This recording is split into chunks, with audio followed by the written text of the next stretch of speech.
Hey, I'm Roland with Mobile Geeks, and we're right here at CES 2016, and we were just giving this lovely device called Huawei Mate 8. That's the phone that just launched, I think, like a month ago in China, and now they're finally bringing it to Europe and the rest of the world, except maybe for the US.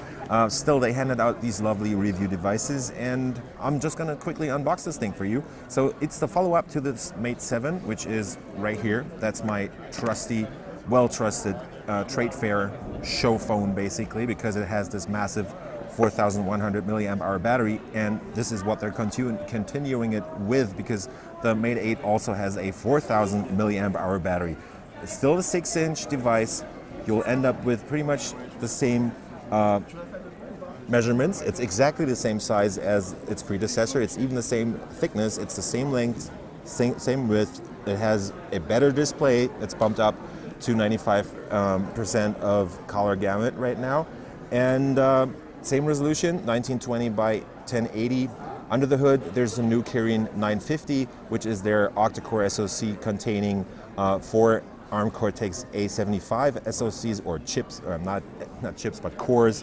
And yeah, so that's the first phone that uses actually the Cortex A72, but we'll get back to the phone in a little second. Let me just try and show you the rest of what's in the box. So over here we obviously have the accessory box, which is headphones. Nice to have them included. So we have your standard micro USB cable, plus these kind of look alike Apple earplugs, which nobody ever uses because we all have better headphones, I guess. Over here is the charger. While it looks standard, it is actually a quick charger, so you will be able to charge your phone fast because this has 9 volts and 2 amps. So this should put out 18 watts.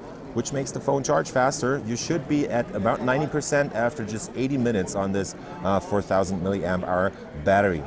Let's go deeper down, and I think this is only the rest of the paperwork, basically. Ooh, nice, we even get a cover with it. So you'll not only get the pretty much useless paperwork, but you'll also get this TPU cover. Pretty simple design, actually. Keeps your space free for the fingerprint reader and the 16 megapixel camera on the back. It's going to look pretty good. There are 4 different colors. There's a new mocha brown. We have the space gray model right here.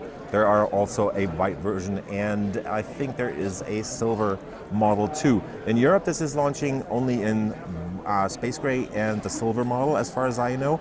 And yeah, I don't know about the US or the rest of the world, but mainly China is probably going to get the matcha version right now. Let's go further on around the device. There's 2 models. There's a premium version that will have 4 gigs of RAM and 64 gigs of flash storage. This right here is the 3 gig model containing 32 gigs of flash storage. The European model will only be available for now using those 32 gigs. There's also a base model, which is probably only available in China, with 16 gigs of onboard flash storage. You can definitely extend the storage, because over here we have a combined slot, so there's only 1 slot in here, but this actually takes 2 SIM cards, plus you have the choice of exchanging one of the SIM cards for a SD card. Let's quickly go around. Up here we have your 8 megapixel front-facing camera, which definitely will do a good job. If you look at the sides here, you'll have this 2D curved design that you know probably from the Mate 8 already. On the other hand, you'll have, on the other side, you have the volume rocker, all machined from aluminum, like the rest of the device on the back there. That's your power button right there, very nicely placed actually for my big hands at least. And another new feature that I only just noticed is they will have a landscape mode for their Android 6.0 home screen. Let's go over to the back. We have a 16 megapixel camera back here, so they've fine-tuned their camera, and I think that's pretty much the same camera that they have on the Mate S. This is their new fingerprint sensor, so it is the same design pretty much like on the Nexus 6P or on the Mate S, but it's faster for the one part, and the other hand, it's supposed to be more accurate and secure because it's now measuring not only the pattern of your fingerprints, but it's also measuring some ridges and some other factors that are supposed to make the device more secure. I'm not going to take this off, but because you can see, we still have this nice metal finish to it. You get the plastic covers at the bottom here, and at the top, that's for the antennas. But a difference towards the Mate 7 is actually that it's fully metal around the frame. So there's only cutouts up here, and it's not only just covers put on. to the device there. There's a dual LED flash up here, and that's pretty much it from the outside. The whole thing is 7.9 millimeters thick, as I said, just the same as the Mate 7, and it has a 4,000 milliamp hour battery, which is pretty much the killer feature for me in this case.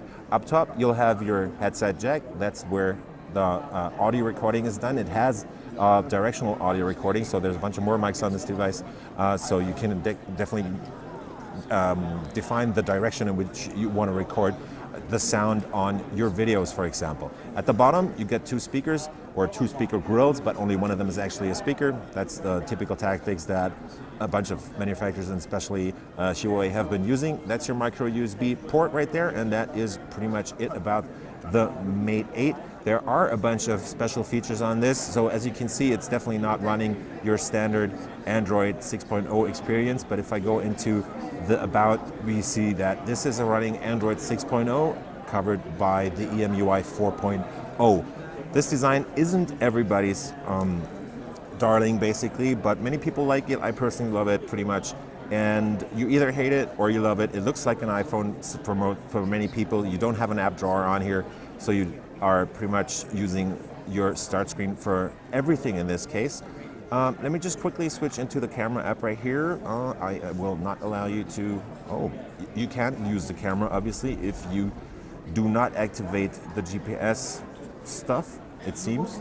Let's go back here and let me try and show you how quickly it focuses. So we're in the press room right now, and I'm just going to quickly tap anywhere, and as you can see, it's still pretty fast and still allows you to change the aperture on this slider right there. Taking pictures is also nicely fast and everything. This is partly because they have integrated the so-called i5 coprocessor. So the octa-core in here is the Kirin 950 that has not only those Cortex A72 cores, but it also has this additional processor for image processing and a bunch of other things that this device does. Let me just quickly give you a small comparison with the Huawei Mate 7, which doesn't unlock right now because the fingerprint reader doesn't work as expected on this device. It's not as good as on the new one. So as you can see, the size is pretty much exactly the same. Actually, it is exactly the same measurements. It is just as wide, just as tall.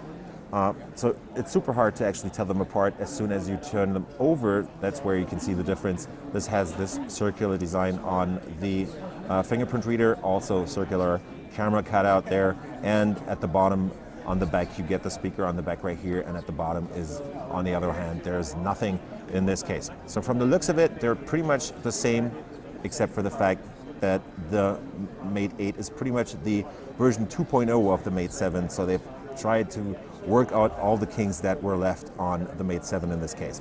So that's just been a quick look at the Huawei Mate 8, including a small unboxing here. And I was rolling with Mobile Geeks, checking out this device at CES 2016. If you like what we do on our channel, give us a thumbs up, follow us on Twitter, Facebook, and Google+, and we will see you later.